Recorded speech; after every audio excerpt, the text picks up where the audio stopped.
નમસ્કાર વિદ્યાર્થી મિત્રો, ધોરણ 12 વિષય અર્થશાસ્ત્ર, પ્રકરણ નંબર 8, સેશન નંબર 3. હાલ આપણે અભ્યાસ કરી રહ્યા છીએ કૃષિ ક્ષેત્રના મહત્વનો 4 મુદ્દાનો અભ્યાસ આપણે આની અગાઉના સેશનમાં કર્યો હતો. બાકી મુદ્દા અને આગળના પ્રશ્નનો અભ્યાસ આજે આપણે અહીંયાથી શરૂ કરશું. મુદ્દા નંબર 5, કૃષિ ઉત્પાદનમાં વૃદ્ધિ, ગ્રોથ ઓફ એગ્રીકલ્ચર પ્રોડક્શન. મિત્રો, અમે હંમેશા એવો આગ્રહ રાખીએ છીએ, આ પ્રશ્નની અંદર ટોટલ 6 મુદ્દા છે. જો 3 ગુણમાં પૂછાય તો મેં તમને અગાઉ કહ્યું એમ તમારે 3 મુદ્દા લખવાના હોય. જો 5 ગુણમાં પૂછાય તો તમારે 5 મુદ્દા જ લખવાના હોય.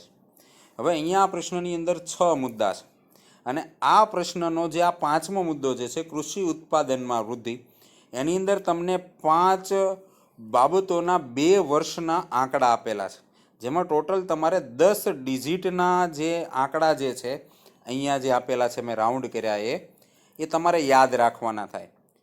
અને છતાં તમને માર્ક્સ મળવાનો છે માત્ર આનો સાચા પૂરેપૂરા લખ્યા હોય તો 1. તો સામાન્યતઃ અમે એવું વિદ્યાર્થીઓને કહેતા હોઈએ છીએ કે જો 3 ગુણમાં પૂછાય કે 5 ગુણમાં કૃષિનું મહત્ત્વ પૂછાય તો જે મુદ્દા નંબર 5 જે છે એને અવોઇડ કરો, એને ટાળો. એની જગ્યાએ મુદ્દા નંબર 6નો ઉપયોગ કરો, ભલે 3 ગુણમાં લખતા હોય કે 5 ગુણમાં લખતા હોય.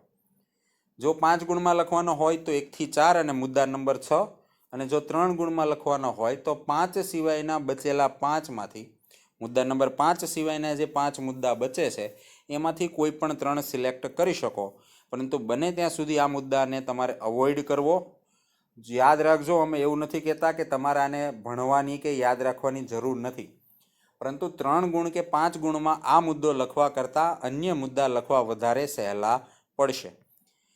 બાકી અહીંયા જે ઉત્પાદનના આંકડા આપ્યા છે એમાં કેટલા ગણો વધારો થયો એ જે આંકડા આપ્યા છે એ પણ તમારે મોઢે તો કરવા જ પડશે, કેમ કે કોઈ એકાદ આંકડાનો ઉપયોગ MCQ કે 1 ગુણના પ્રશ્નમાં કરી શકાય. હવે અહીંયા જે તમને કોષ્ટક આપ્યું છે કે ભાઈ અનાજનું ઉત્પાદન 51 થી 2013-14માં કેટલું વધ્યું, સેમ રીતે કઠોળ, શેરડી અને તેલીબિયાનું ઉત્પાદન 51 થી 2014માં શું ફેરફાર થયો અથવા તો કેટલો એમાં વધારો થયો. પરંતુ અહીંયા જે કપાસનું ઉત્પાદન જે છે મેટ્રિક બેલ અથવા તો જેને ગુજરાતીમાં આપણે ગાંસડી કહીએ છીએ એમાં થાય છે. એમાં મેટ્રિક ટનમાં વેપાર થતો નથી. કપાસનો જે એકમ જે છે એ મેટ્રિક બેલ છે. મેટ્રિક ટન તમને અહીં આપેલું છે, 1000 ટન થશે એનો ઉપયોગ. હવે જોઈએ આપણે કેટલું ઉત્પાદન થયું છે. નીચે જ તમને જે અહીંયા આખું જ વિશ્લેષણ આપેલું છે. હવે એ તમારે વિશ્લેષણ મોઢે કરવાની કોઈ જરૂર નથી, કેમ કે અહીંયા તમને વિશ્લેષણની અંદર અહીંયા જે કોષ્ટક આપ્યું છે એનું જે શાબ્દિક સ્વરૂપ આપ્યું છે કે ભાઈ અનાજ જે છે એ 50-51ની અંદર 51 મેટ્રિક ટન હતું, એ વધીને 264.4 મેટ્રિક ટન થયું છે. આ જ પ્રકારના વાક્યો નીચે લખેલા છે, તો તમારે એને અલગથી મોઢે કરવાની જરૂર નથી. જો તમે કોષ્ટક મોઢે કરશો તો નીચેનું વિશ્લેષણ જાતે મોઢે પણ લખી શકશો. અનાજનું ઉત્પાદન 8.4 મેટ્રિક ટનથી 19.6 મેટ્રિક ટન લગભગ ડબલ થયું છે, એટલે બમણું ઉત્પાદન થયું છે. જ્યારે અનાજનું ઉત્પાદન 51 થી 264 એટલે 5 ગણું થયું છે. સેમ રીતે શેરડી 69 મેટ્રિક ટનથી 348 મેટ્રિક ટન, ખૂબ જ જંગી વધારો થયો છે. પહેલાં કરતાં હવે આપણે ખાંડનો ઉપયોગ વધારે કરીએ છીએ, કદાચ એટલે વધતું જાય છે. તેલીબિયા જે છે બધા જ પ્રકારનાનો ભેગો સમાવેશ કરી લીધો છે. 5.1 મેટ્રિક ટનથી 32.4 મેટ્રિક ટન ઉત્પાદન થતું થયું છે. સેમ રીતે ઘાસડી જે છે 2.1 મેટ્રિક બેલમાંથી વધીને 36.5 મેટ્રિક બેલ, એની અંદર પણ જંગી ઝરખમ વધારો તમે જોઈ શકો છો. એટલે ઓલ ઓવર તમે એવું કહી શકો કે કૃષિ ઉત્પાદનમાં આઝાદી બાદથી જે છેલ્લા 2013-14ના જે આંકડા આપેલા છે એક વસ્તુના ઉત્પાદનમાં ધરખમ વધારો જોવા મળે છે. પણ મિત્રો, અત્યારે એ પણ ખાસ યાદ રાખજો કે આજે આંકડામાં તમે જબરદસ્ત વધારો જોવો છો, એની સાથે સાથે પ્રકરણ નંબર 7માં ભણ્યા મુજબ આપણા દેશની વસ્તીમાં પણ ખૂબ જ મોટા પાયે ઝડપથી વધારો થયેલો છે. હા, એ વાત અલગ છે, છતાં આમાંથી આપણે ઘણી બધી વસ્તુઓની હાલની તકે નિકાસ પણ કરીએ છીએ, કેમ કે દેશની અંદર એટલું કૃષિ ઉત્પાદન થાય છે પ્રતિ વર્ષ કે 150 કરોડ લોકો જમે, ઉપયોગ કરે અને છતાં વધે, અને એટલા માટે જ આપણે એની નિકાસ કરતા થયા છીએ. ઉપર જે તમને આંકડા સ્વરૂપે આપ્યું છે એ જ બધી બાબતો જે છે અહીંયા તમને શાબ્દિક સ્વરૂપે આપી છે, અને અહીંયા તમને કેટલા ગણું થયું છે તમે જોઈ શકો છો. તમને એના પણ આંકડા આપેલા છે, 5 ગણાથી વધુ, 2.5 ગણું, 6.35 ગણું, 36.5 મેટ્રિક બેલ એટલે કે 17 ગણું. આ રીતે તમને કેટલા ગણું ઉત્પાદન થયું એ પણ આપેલ છે. છેલ્લો મુદ્દો, મુદ્દા નંબર 6, ઔદ્યોગિક વિકાસનો પાયો. આપણે અગાઉ જોયું એવા છે કે જેનું રો મટીરિયલ અથવા તો કાચો માલ જે છે એ ખેતી ક્ષેત્ર અથવા તો કૃષિ ક્ષેત્ર પ્રોવાઈડ કરે છે, પૂરો પાડે છે. જો ખેતીનું વર્ષ નબળું થાય તો એ ઉદ્યોગોને રો મટીરિયલ નથી મળતું, ઓછું મળે છે કે મોંઘું મળે છે. સાથે સાથે એ પણ જોયું હતું કે ભાઈ દેશની લખ્યું છે એ પ્રમાણે 69% વસ્તી જે છે ખેતી ઉપર આધારિત છે, એની આવકનો મુખ્ય સોર્સ કે સ્ત્રોત ખેતી છે. એટલા માટે જો એમની આવક સારી છે, ખેતીનું વર્ષ સારું છે, તો એ પૈસા કમાશે તો એ ઔદ્યોગિક અને સેવાકીય પેદાશોનો ઉપયોગ કરશે. એના જ કારણે અહીંયા લખ્યું છે મુજબ ટીવી, ફ્રીજ, બાઇક, મોબાઈલ જેવી વસ્તુઓની માંગનું સર્જન તો જ થઈ શકશે. અને જો કૃષિ નિષ્ફળ જાય તો ઉદ્યોગો ફેલ જશે, અને ઉદ્યોગો અને કૃષિની નિષ્ફળતાના કારણે સેવા ક્ષેત્ર જે છે એને પણ નિષ્ફળતા પ્રાપ્ત થાય. તો મેં તમને એમનામ આખો મુદ્દો ઓલરેડી સમજાવી દીધો છે, તો હવે આપણે અંદર મુદ્દાની અંદર કશું જોવાની જરૂર નથી. અત્રે આ પ્રશ્ન પૂર્ણ થયો છે. હવે આપણે જોઈએ મુદ્દા number 8.3, causes of low productivity of agriculture. નીચી ખેત ઉત્પાદકતાના કારણો. પહેલાં તો ખેત ઉત્પાદકતા શું છે એનું તમને પ્રાઇમરી સમજૂતી આપી દઉં. ખેત ઉત્પાદકતા 2 પ્રકારની હોઈ શકે. એક છે જમીનની ઉત્પાદકતા અને બીજી છે શ્રમની ઉત્પાદકતા. સમજો, આ ચોપડીમાં આપ્યું નથી, પરંતુ અત્રે આપણે જે પ્રશ્નનો અભ્યાસ કરવા જઈ રહ્યા છીએ એના માટે આ જાણવું જરૂરી છે. જમીનની ઉત્પાદકતા એટલે પ્રતિ હેક્ટર, આપણે જે દેશી એકમ જે છે કાઠિયાવાડનો વીઘો એ અહીંયા નથી વપરાતો. અહીંયા જે રેગ્યુલર હેક્ટરનો, રેગ્યુલર ક્ષેત્રફળના, જમીનના ક્ષેત્રફળનો જે એકમ છે હેક્ટર, એ જ વાપરવામાં આવે છે.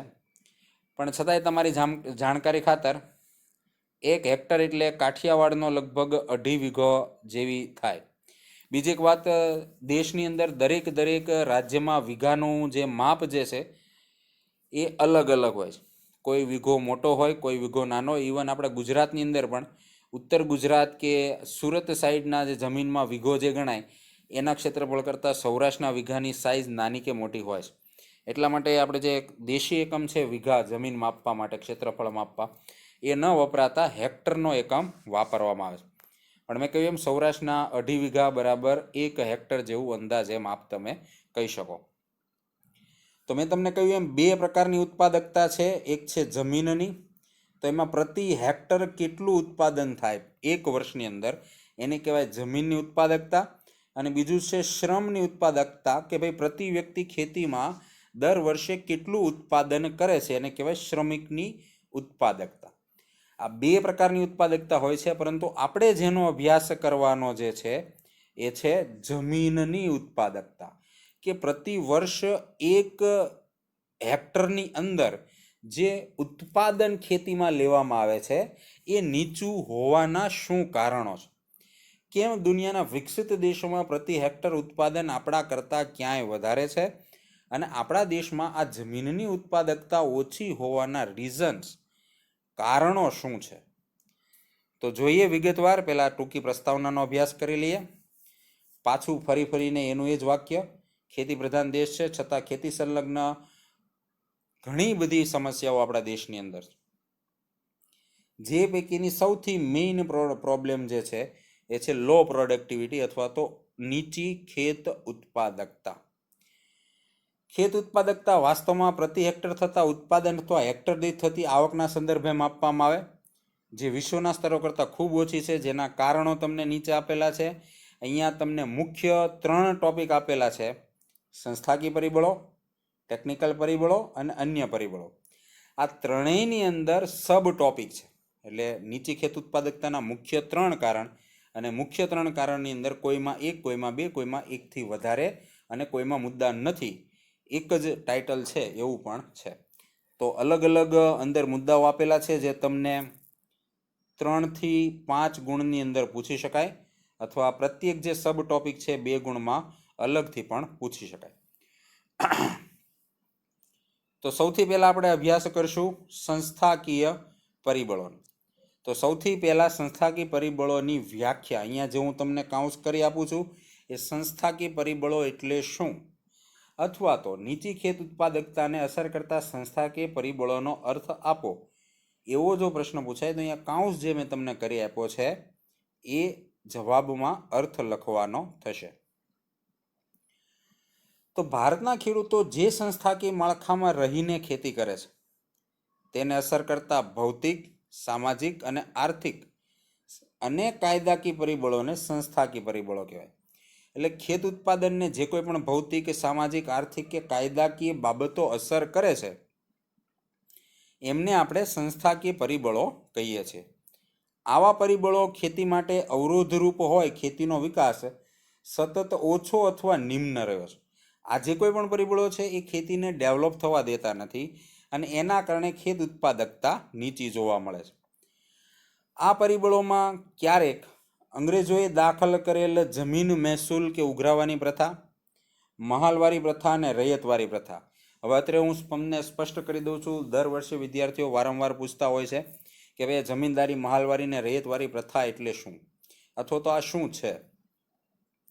તો મિત્રો, 3 એક જ જેવી બાબતો છે. ખેડૂતો જે જમીન ઉપર ખેતી, એમની પાસેથી જે ટેક્સ, કે જેને ગુજરાતીમાં આપણે વેરો કહીએ છીએ અને હિન્દીમાં બહુ ફેમસ નામ લગાન, મૂવી જોયું જ હશે આમિર ખાનનું, એ આ લગાન એટલે આ પ્રતિ વર્ષ વેરો ભરવો પડે, એ જ વેરો ઉઘરાવાની કે વસૂલવાની જે સિસ્ટમ જે છે એ આ 3 સિસ્ટમો હતી: જમીનદારી, મહાલવારી અને રૈયતવારી. નામ અલગ અલગ છે, માત્ર કામ એક જ છે: ખેડૂતો પાસે અથવા તો વેરો ઉઘરાવવાની પ્રથા. તો આજે જમીન મહેસૂલ ઉઘરાવવાની પ્રથા જે છે એ જ્યારે દેશ આઝાદ થયો ત્યારથી જમીન મહેસૂલ ઉઘરાવવાની આ 3 પદ્ધતિઓ જે છે પ્રચલિત હતી. આ પ્રથામાં જમીન પર ખેતી કરતા ગણોત્યા કે ખેત મજૂરો દ્વારા ખેતી થતી. સમજો મિત્રો, અત્યારે કાઠિયાવાડમાં આપણે જેને ભાગિયા કહીએ છીએ એ પ્રકારની એક સિસ્ટમ છે. ગણોત્યા એટલે જમીન ભાડેથી લઈને અમુક ટકાવારી આવક પ્રાપ્ત કરીને વાવવા માટે રાખનારા લોકો, એમને ગણોત્યા કહેવામાં આવતા. અને દરેક પ્રથામાં જમીન પરનું ભાડું અથવા તો મહેસૂલ ઉઘરાવવાની જુદી જુદી પદ્ધતિઓ, જે આપણે ઉપર જોયું, જમીનદારી, મહાલવારી અને રૈયતવારી, આ જુદી જુદી પદ્ધતિએ એના ઉપર ભાડું અથવા તો મહેસૂલ ઉઘરાવવામાં આવતું.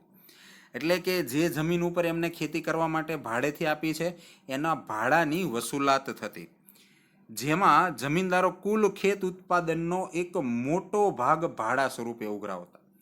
એટલે કે ખુદ ખેતી નથી કરતા, અન્યને ભાડે જમીન આપીને એની પાસેથી ખેતી કરાવડાવે અને આવકનો મોટો ભાગ એ ભાડા સ્વરૂપે વસૂલી લેતા. એટલે એમને બેઠી આવક પ્રાપ્ત થતી અને ખેડૂતો પાસે માત્ર જીવન નિર્વાહ, એમનું ગુજરાન થઈ શકે એટલું જ બાકી રહેવા દે, બાકીનું બધું જ એમની પાસેથી જાતપણે લઈ લેતા. અને આવું કરવાના કારણે જે ખેતી કરતા જે વર્ગને જે છે ખેત ઉત્પાદન વધારવામાં રસ નહોતો. આ એના જેવું છે મિત્રો કે તમે ગમે એટલી મહેનત કરો, એનો જો લાભ તમને ન મળવાનો હોય તો તમને એ મહેનત કરવામાં રસ નહીં રહે. અને આ જ બાબત જે છે ખેત ઉત્પાદન ઘટવા માટે કારણભૂત બને છે. કે જે વ્યક્તિ જમીન ભાડે લઈને વાવે છે એને જો આવક સારી થાય તો એ જમીન ભાડે વાવવાની અથવા તો ઉત્પાદન વધારવામાં રસ દાખવશે. પરંતુ ઉત્પાદનનો મોટો ભાગ જમીનદારો ખેતીના ભાડા સ્વરૂપે લઈ લે છે અને એના કારણે ખેત ઉત્પાદન વધારવામાં એમને કોઈ રસ રહેતો નથી, કેમ કે એ જે ઉત્પાદન કરે છે એનો લાભ વધુ જમીનદારને મળવાનો છે, એને ખુદને એનો લાભ જોઈએ એવો મળતો નથી. તેથી તેઓ ખેત ઉત્પાદનમાં ખેતી ક્ષેત્રે ઉત્પાદન વધે એવા નવા પ્રકારો, એવી નવી પદ્ધતિઓ કે રીત ઉત્પાદનની વાપરવા અજમાવવા તૈયાર નહોતા, કેમ કે એનો લાભ ઉત્પાદન વધારે તોય એને ન મળતા જમીનનો માલિક, જે જમીનદાર જે છે એને મળે, જેથી ખેતી ક્ષેત્રનું ઉત્પાદન લગભગ સ્થિર રહેવા પામતું. આમાં કૃષિ ક્ષેત્રનું ઉત્પાદન દેશની જરૂરિયાત અને ખેતી કરતા વર્ગની જરૂરિયાત અનુસાર વધારો જે થવો જોઈતો હતો એ થતો હતો નહીં. આને નાબૂદ કરવા માટે ઉપાયોમાં પણ તમે આ બાબતનો ઉલ્લેખ જોશો. ઉત્પાદન વધારવાના ઉપાયો આની પછી આપણે અભ્યાસ કરશું ત્યારે પણ આનો ઉલ્લેખ આવશે. આઝાદી પૂર્વે ખેડેતની જમીનનો કાયદો લાવવામાં આવ્યો, એટલે કે જે વ્યક્તિ જમીન ખેડે છે એને એની માલિકી, એના માટે કંઈક 2 કે 3 વર્ષનો કાયદો છે. જો કોઈ વ્યક્તિ લાગ લગાટ અમુક વર્ષ સુધી એકની એક જમીન ખેડે તો એ જમીનનો માલિકી હક એમને લાગુ પડે, અને ખેડ હકની સલામતી સાથે સાથ અથવા તો જે ભાડું વસૂલવામાં આવે છે એના નિયમન અંગેના પણ કાયદો પસાર કરવામાં આવ્યા છે. પરંતુ આ કાયદાઓનો સંપૂર્ણ અમલ થયો નથી. ઉપરાંત કાયદાઓ માત્ર કાગળ ઉપર રહી ગયા છે, ખેડૂતોને શોષણ મુક્ત કરી શકાયા નથી, અને સરવાળે કૃષિ ઉત્પાદનમાં નીચી ખેત ઉત્પાદકતાનો પ્રશ્ન જે છે એ વિકટ બન્યો છે. તો મિત્રો, આજના સેશનમાં આટલું જ. આજના સેશનના હોમવર્કમાં તમારે જમીન મહેસૂલ ઉઘરાવવાની પ્રથા અને સાથે સાથે અહીંયા મુદ્દા નંબર 5 કૃષિ ઉત્પાદનમાં વૃદ્ધિ અને ઔદ્યોગિક વિકાસનો પાયો, આ 3 મુદ્દાઓ લખવાના રહેશે. આભાર. અસ્તુ.